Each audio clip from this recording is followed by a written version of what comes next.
There is a conversation happening in kitchens across the ancient world that never made it into the exam room.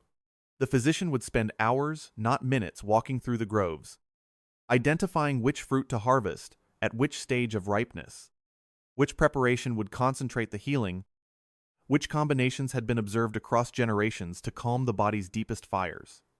In ancient Mesopotamia, medical tablets found at Nineveh listed specific foods alongside specific conditions with a precision that would surprise any modern clinician. The Edwin Smith Papyrus from Egypt, composed more than 500 years ago, dedicated entire sections not to drug, but to what the patient should eat. Today, a kidney appointment in most clinics runs 12 minutes. There is a billing code for a prescription. There is a billing code for a scan. There is no code for the conversation about what you should be reaching for at 3 in the afternoon. That conversation, the one your doctor almost certainly wishes there were time to have, is the entire reason this video exists. Today we are walking through 13 snacks. Not supplements, not powders, actual foods. The kind sitting in any grocery store you already shop at that ancient healers, medieval physicians, and modern nephrology researchers have independently and across centuries kept returning to as protective for the body's filtering systems. Pay close attention to number 1. Most people have it in their kitchen right now and have never once associated it with kidney health. The research is more specific and more surprising than you would expect. And before we reach the midpoint of this list, I want to share the story of a single passage from the book of Daniel, a story about young men, Avaryaldil, and what happened to their bodies in just 10 days. Because what Daniel and his companions chose to eat, and what was later observed in their physical condition, is not just theology, it is one of the oldest recorded clinical observations in human history. And the mechanism the researchers have now identified will change how you look at every item on this list.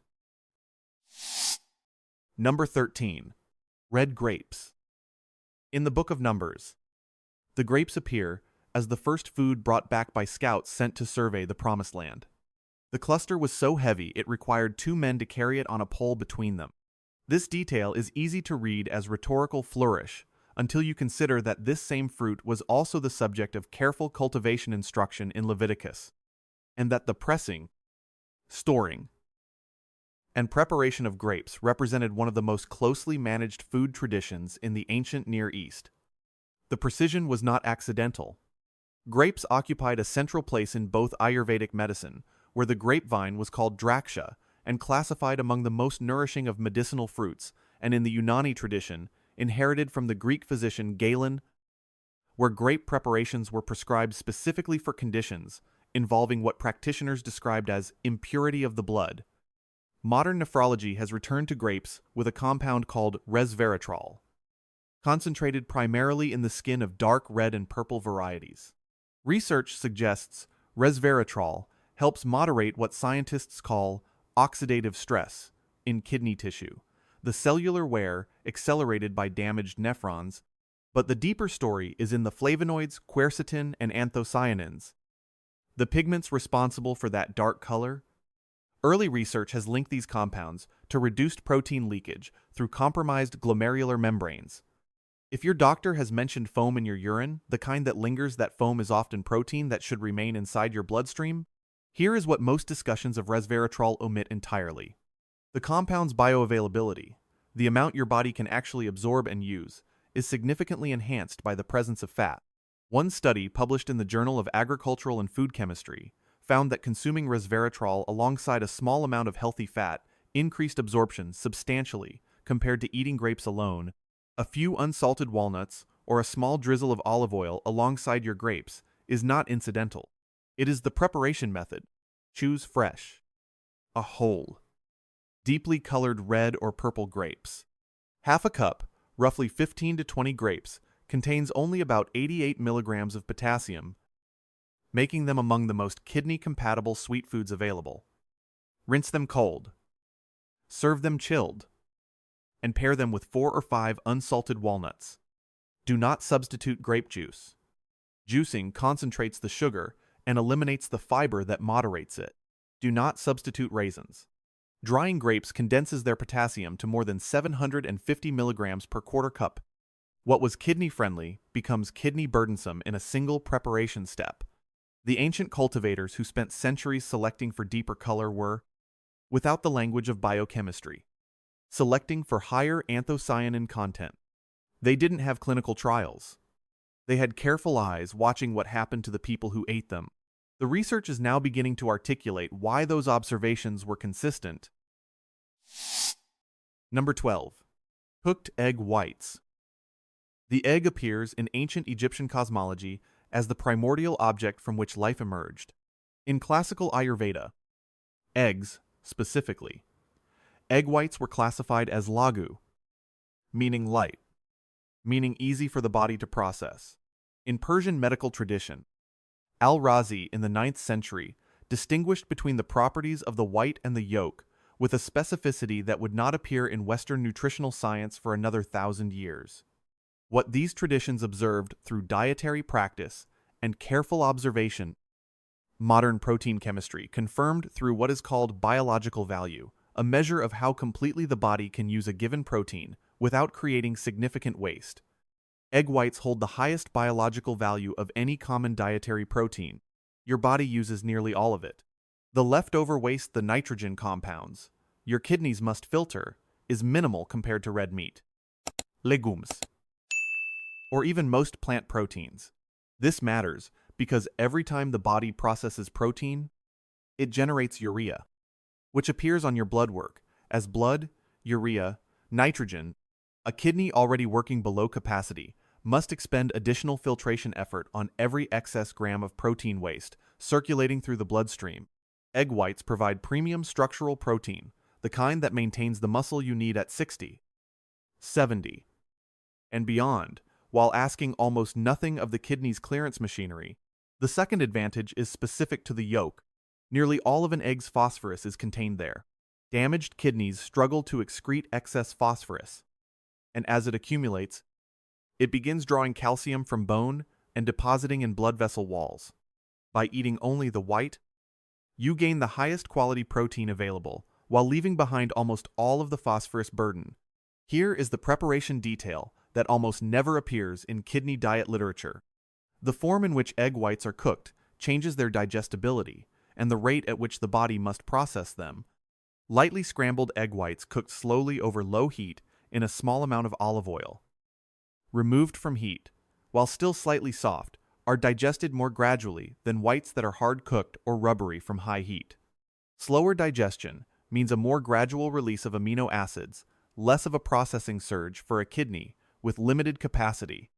Use fresh herbs like flat-leaf parsley for flavor. Parsley, as a note, contains apigenin, a flavonoid with early research suggesting it may help moderate the kind of low-grade renal inflammation associated with chronic disease progression. Season with herbs, never with salt. 3 egg whites provide roughly 10 to 12 grams of protein, enough to support muscle maintenance in one sitting.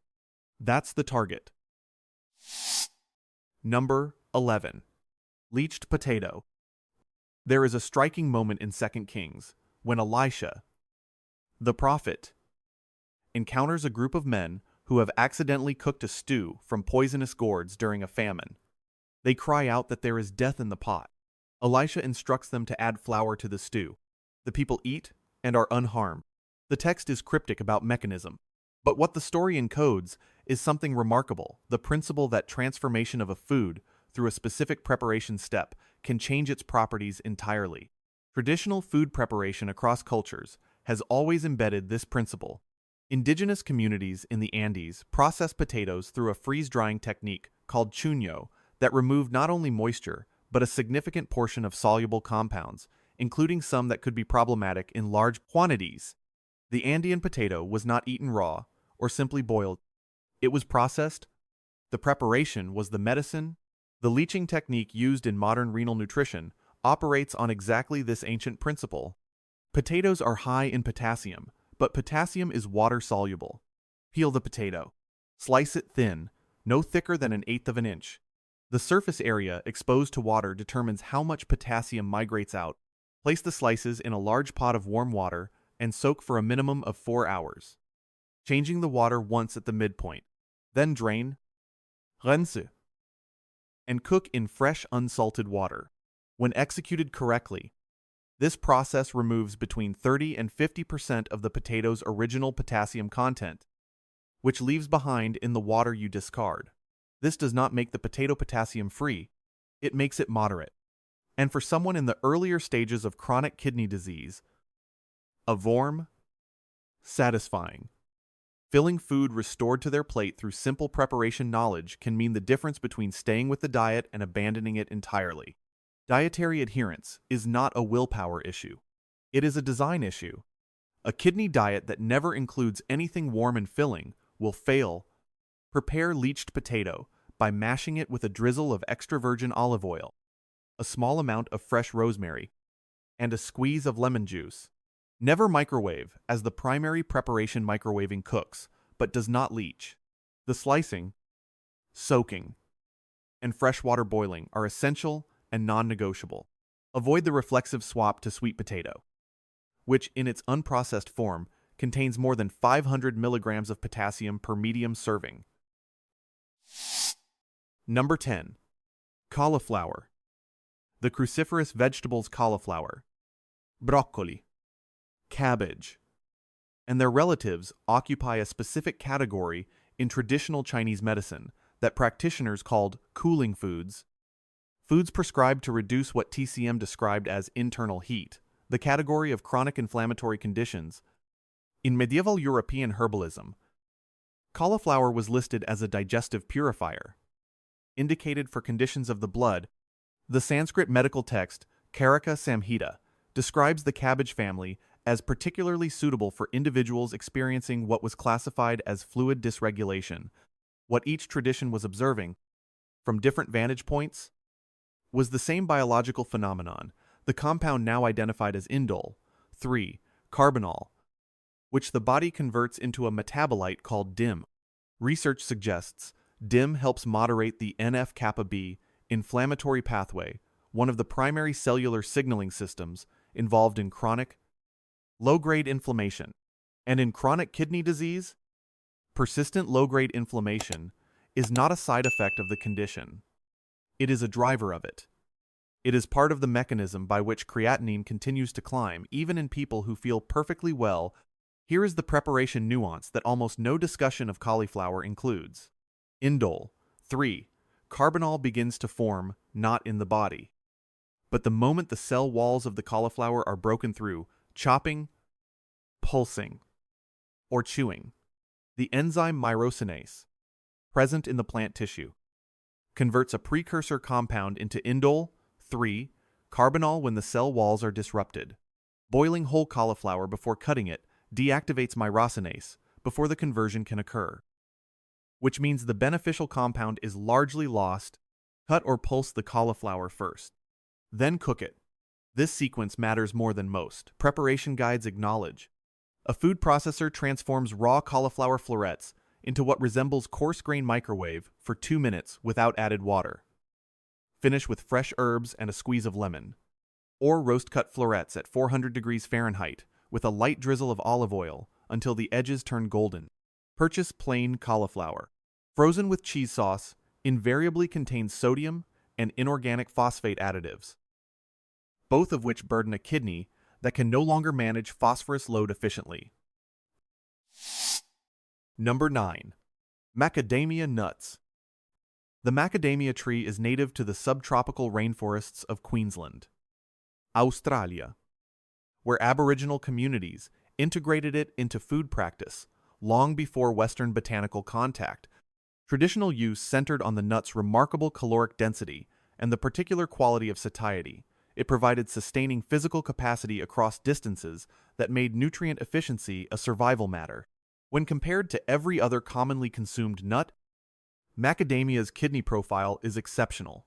1 ounce, 10 to 12 nuts, contains approximately 104 milligrams of potassium and 53 milligrams of phosphorus.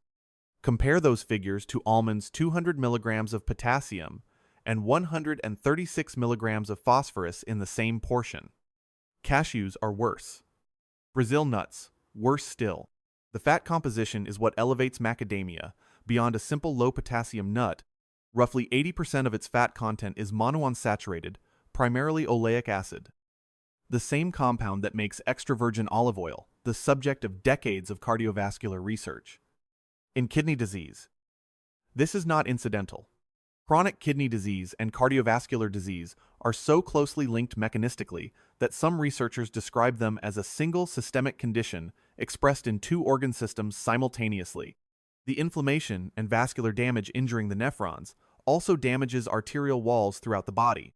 Oleic acid supports vascular endothelial function. The health of the lining of blood vessels and healthy vascular function determines blood flow quality into the kidney's filtration units. 1 ounce. Rough. Unsalted. Measured. Not from the bag directly. Pair with fresh red grapes in the mid-afternoon. Avoid any variety flavored. Roasted in oil. Or coated with seasoning. And one specific caution, entirely unrelated to kidney health: macadamia nuts are acutely toxic to dogs. Keep them completely secured. Number 8. Watermelon rind included. In the ancient Egyptian city of Amarna, the short-lived capital built by the pharaoh Akhenaten around 1346 BCE, archaeologists discovered watermelon seeds in royal burial chambers alongside food offerings intended to sustain the deceased through the afterlife. This was not a casual food inclusion. Watermelon seeds placed in the tomb of a pharaoh represent a deliberate designation of the fruit as one of the body's most important sustainers. Ayurvedic texts classified watermelon as a pitta-reducing food suited specifically to conditions involving inflammation, heat, and conditions of the kidneys and urinary tract. Traditional Chinese medicine used the rind, specifically, not the flesh, as a preparation for what practitioners described as conditions of difficult urination. This brings us to what most Western discussions of watermelon completely omit. The flesh is the part people eat. The rind is where the medicine concentrates. Watermelon rind is among the richest dietary sources of citrulline, an amino acid that the body converts into arginine, which in turn participates in the production of nitric oxide. Nitric oxide relaxes and dilates blood vessel walls, including the afferent arterioles that govern blood pressure within the kidney's filtration units. Several peer-reviewed studies have found that dietary citrulline supplementation meaningfully lowered blood pressure readings, with results researchers consider substantial enough to warrant continued investigation. The specific preparation: blend 1 cup of fresh watermelon flesh with a 2-inch section of the white rind, peeled of its outer green skin, with half a cup of cold water, no added sugar, no salt. Drink immediately. The citrulline in the rind is stable in this preparation. Do not substitute watermelon juice purchased commercially. Processing and storage degrade citrulline content significantly. The Egyptians did not know what citrulline was. They knew what they observed. The rind preparation was not wasted. It was the point. Number 7. Unsweetened cranberry whole berry.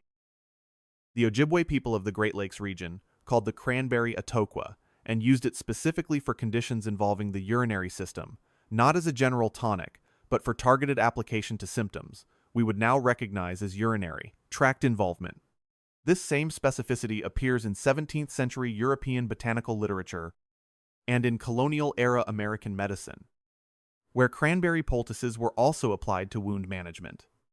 Multiple civilizations arriving independently at the urinary application of the same plant represents exactly the kind of historical convergence that warrants scientific investigation. The investigation has been conducted. The mechanism identified is a group of compounds called A-type proanthocyanidins, distinct from the more common B-type proanthocyanidins found in most other plant foods. A-type proanthocyanidins interfere with the ability of certain bacteria to adhere to the walls of the urinary tract. They do not kill bacteria. They prevent attachment without attachment. Colonization does not occur. This is a fundamentally different mechanism from antibiotic action, and one that bacterial resistance cannot easily circumvent. For kidney patients specifically, recurrent urinary tract infections represent a serious and underappreciated threat. Each infection episode can cause additional inflammatory damage to already compromised kidney tissue. Reducing the frequency of infections is not a minor quality of life issue.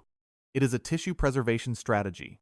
Preparation: purchase whole, frozen, unsweetened cranberries. Simmer 1/4 cup with 1 cup of water for 8 to 10 minutes until the berries fully soften. Allow to cool. The resulting liquid and softened berries can be consumed together. Do not sweeten with sugar. A small drizzle of raw honey, no more than 1 teaspoon, is acceptable if sweetness is essential. Do not substitute commercial cranberry juice cocktail, which contains sufficient added sugar to significantly raise blood glucose and typically so little actual cranberry content that the A-type proanthocyanidins are at negligible concentration. Number 6. Arugula. Here is the passage in Daniel that I promised you. Nebuchadnezzar, king of Babylon, has brought the finest young men from the royal families of conquered Israel into his court. Among them is Daniel. The king's instruction is explicit. They are to eat from the royal table, the finest meats, the richest wine, the foods of power in abundance. Daniel makes a request that must have seemed, in that context, both puzzling and slightly insulting. He asks that he and his companions be given instead only vegetables and water, what the text calls 0 for 10 days. Just 10 days. At the end of those 10 days, the text records something that the reader is clearly meant to understand as remarkable. Daniel and his companions appeared healthier and better nourished than all the young men who had eaten the royal food. This is not just theology. 10 days is enough time to observe the beginning of measurable change in inflammatory markers, in blood lipid profiles, in digestive function, and given what we now know in kidney filtration workload, the royal diet of ancient Babylon was high in salted and preserved meats, high in animal fat, rich in foods that created significant filtration demand. Daniel's vegetables did none of that.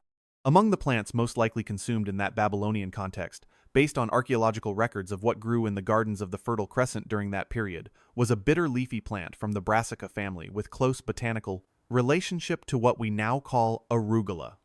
Eruca sativa appears in ancient Egyptian medical papyri, in Roman agricultural texts by Pliny the Elder, who recorded its use as a kidney tonic, and in medieval Arabic medicine where Ibn Sina Avicenna classified it, specifically for urinary conditions.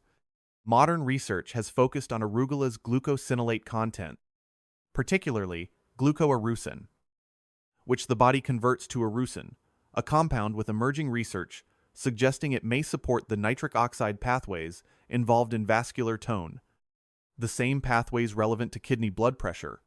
Studies also identify arugula as a meaningful source of dietary nitrates, compounds that the body converts to nitric oxide through a pathway independent of vascular endothelial function, which matters in individuals whose endothelium is already compromised by years of elevated blood pressure.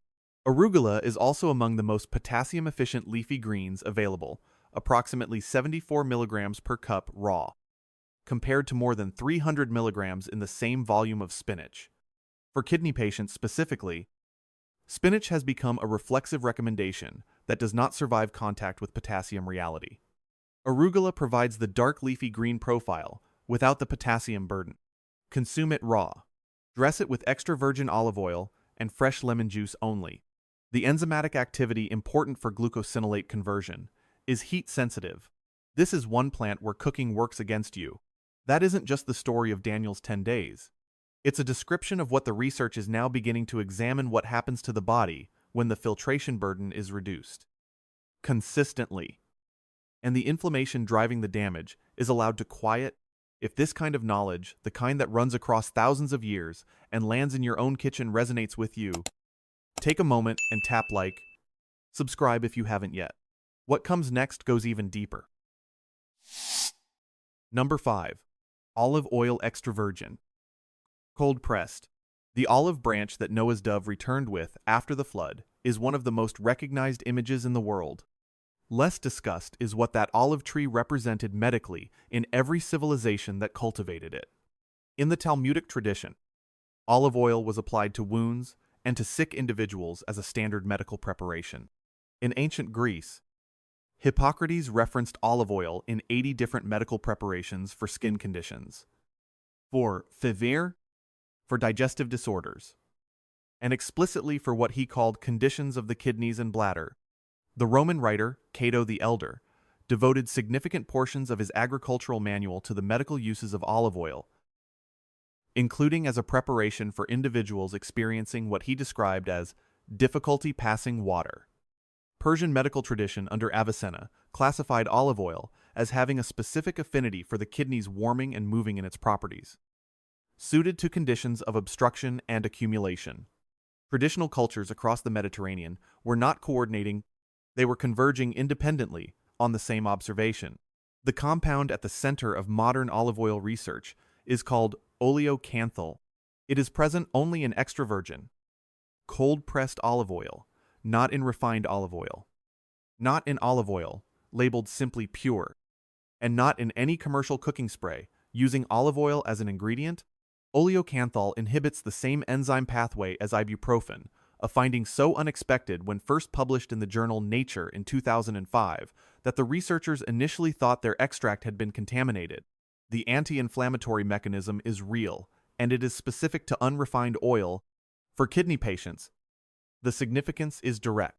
Chronic inflammation is one of the primary drivers of kidney disease progression. Foods that contribute to that inflammation accelerate the damage. Foods that help moderate it slow the damage. The preparation method is the entire argument. 2 tablespoons of cold-pressed extra virgin olive oil, used as a finishing drizzle over cooked vegetables or consumed alongside bread in place of butter. Never heat extra virgin olive oil above 375 degrees Fahrenheit for extended periods. High heat oxidizes oleocanthal and the associated polyphenols, transforming them into compounds that work against the very mechanism you're trying to support. The bottle should be dark glass. The label should say cold-pressed and extra virgin. Specifically, if it simply says light or pure olive oil, the polyphenols have been refined out. The color of the bottle and the precision of those 2 words are not marketing, they are the difference between the medicine and an imitation of it. Number 4. Ginger root.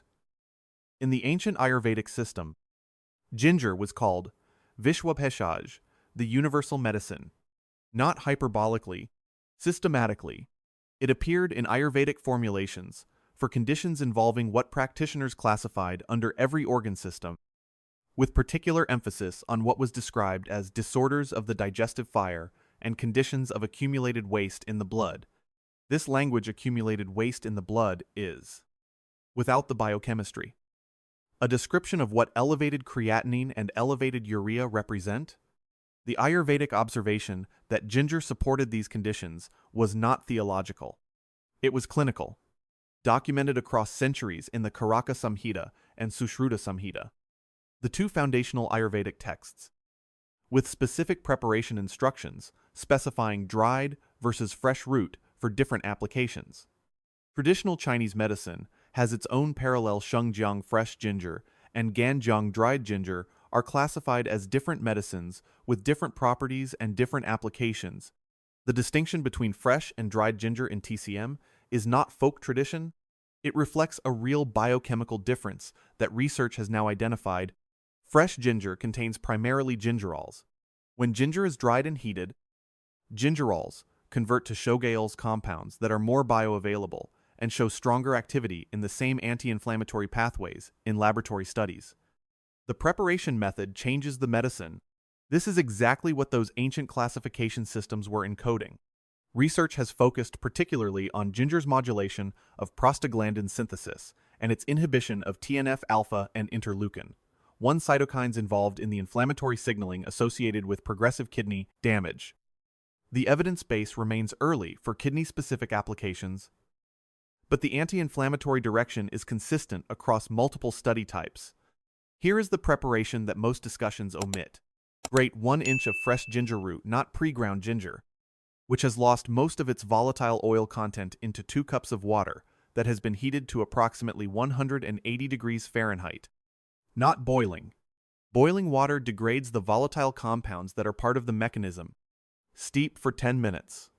Add a quarter teaspoon of ground turmeric, curcumin, and gingerols. Show synergistic anti-inflammatory activity that neither compound achieves as efficiently alone, and a small squeeze of lemon juice, which increases curcumin bioavailability through a mechanism involving stomach acidity.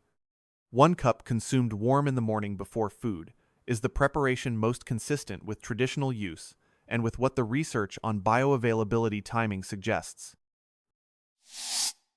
Number 3. Blueberries.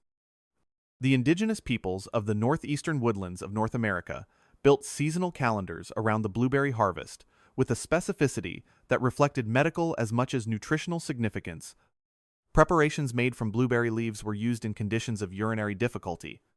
The berries themselves were consumed in ways that modern ethnobotanists describe as clinically intentional specific quantities, specific timing, specific combinations with other plants. Half a continent away, in medieval European herbalism, the bilberry, the European cousin of the North American blueberry, was prescribed by physicians, including those trained at the Salerno Medical School, Europe's first formal medical university.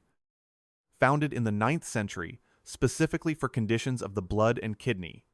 The convergence across continents, cultures without contact, and traditions with entirely different conceptual frameworks is itself the kind of evidence that warranted scientific investigation. The investigation identified pterostilbene, a compound structurally related to resveratrol, but with meaningfully higher bioavailability. Research suggests pterostilbene is absorbed more completely and retained in tissue longer than resveratrol, with equivalent or greater anti-inflammatory activity. What blueberries offer that grapes do not is this specific compound at higher concentrations. The anthocyanin profile of blueberries also shows meaningful variation by variety. Wild blueberries, smaller, deeper in color, more intensely flavored than cultivated varieties, contain roughly twice the anthocyanin concentration per gram of the larger commercial berry. If wild or frozen wild blueberries are available in your area, the preparation advantage is real.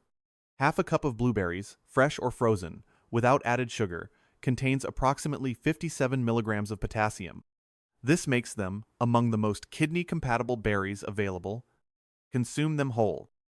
Cold, if preferred. Do not heat them unnecessarily. Anthocyanins begin to degrade at sustained temperatures above 140 degrees Fahrenheit. If you add them to oatmeal, stir them in after the oatmeal has been removed from heat. Number 2. Garlic aged or slow cooked. In the Book of Numbers, when the Israelites in the wilderness begin complaining about the monotony of manna, the foods they specifically list as longing for from Egypt include garlic, not a general category of food. Garlic by name? This is a striking detail. In the context of the ancient world, garlic was not merely food. Egyptian medical papyri list garlic in more than 20 medicinal preparations. The Ebers Papyrus, composed approximately 1550 BCE, prescribes garlic specifically for conditions of the heart and for what practitioners described as putrefaction of the blood. The Talmudic tradition records that garlic was one of the 5 foods, so important it was to be consumed, even on the Sabbath, the day of rest, from labor. Roman legions were issued garlic as part of their standard rations, specifically for its effect on stamina and resistance to illness. Ayurveda classified garlic as rasayana, a category reserved for substances considered capable of promoting longevity and tissue renewal at the cellular level. Across Egypt, Rome, India, and the Near East. Independently, the same root. Modern research has focused primarily on allicin, the sulfur compound formed when garlic is crushed or chopped, triggering the enzyme allinase to convert the precursor alliin into allicin. The mechanism matters for preparation. Garlic that is minced and allowed to rest for 10 minutes before cooking produces significantly higher allicin content than garlic crushed and immediately exposed to high heat. But the compound that kidney research has focused on most specifically is a different one, S-allylcysteine, or SAC, which is found at highest concentration in aged garlic extract. Garlic that has been soaked in aqueous solution for a period of months.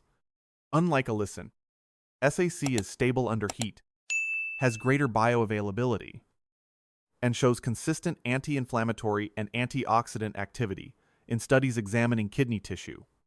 Research published in peer-reviewed nephrology journals has found that aged garlic preparations reduced markers of oxidative stress in kidney tissue in animal models, with results that researchers describe as warranting further human investigation.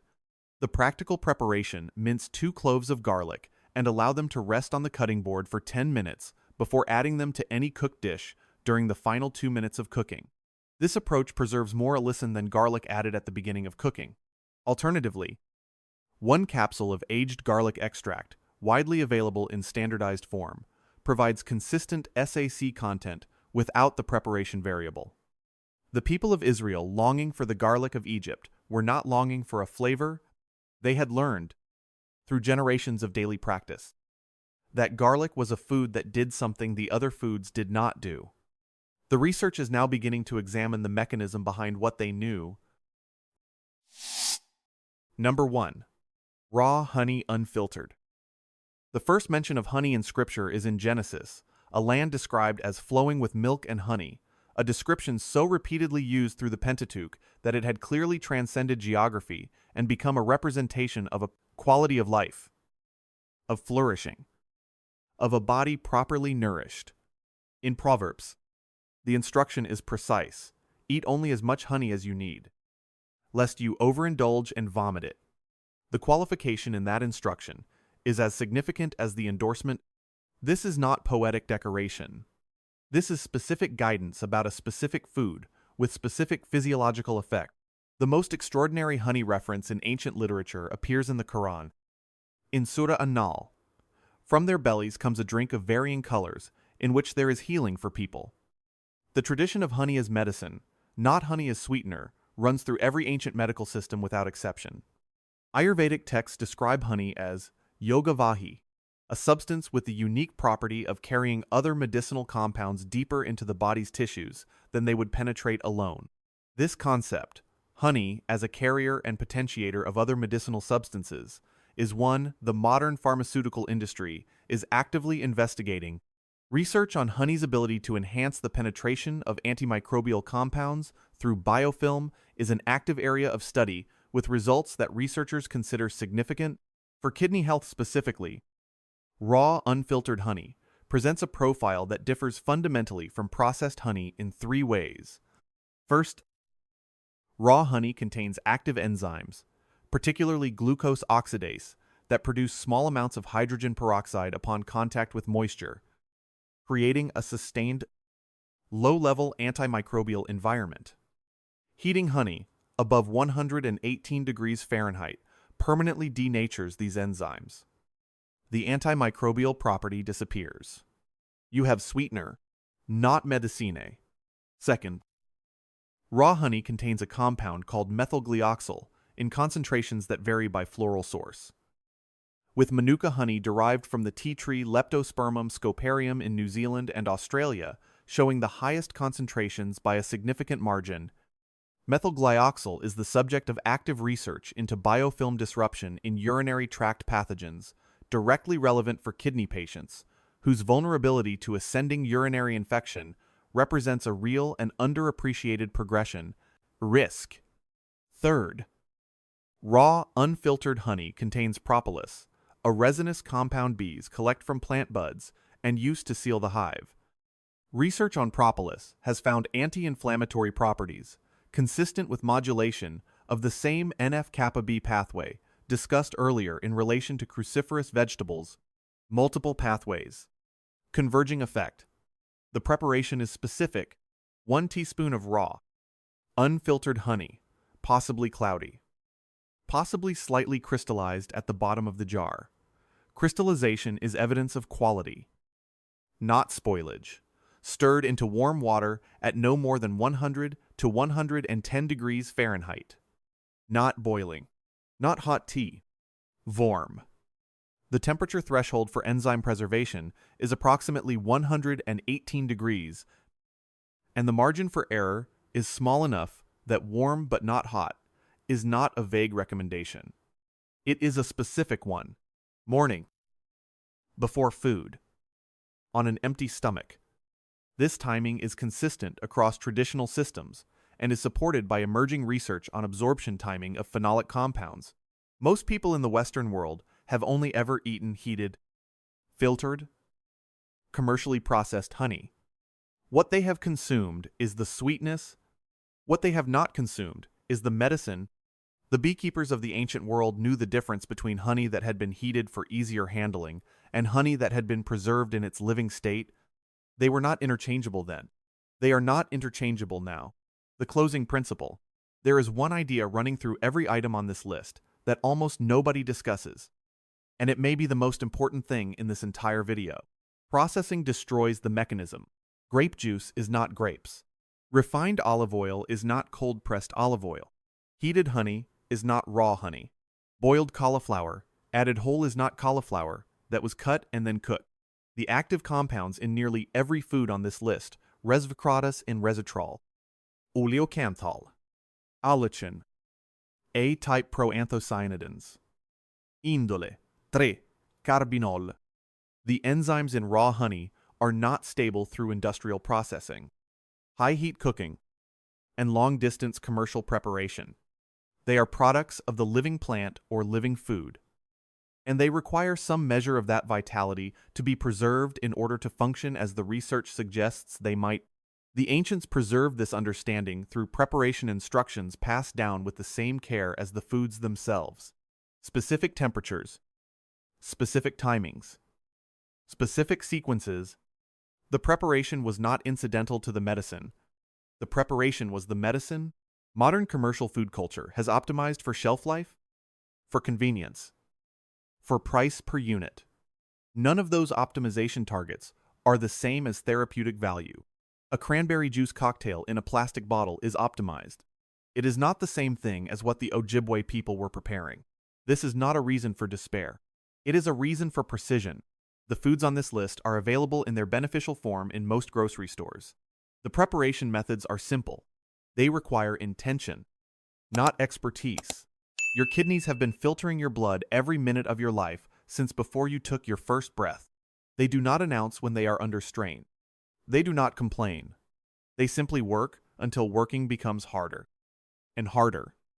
And then the lab numbers begin to move. What you eat 3 times a day and what you reach for in the mid-morning and mid-afternoon is one of the very few places where that trajectory remains open to influence. Take this list to your nephrologist or your renal dietitian.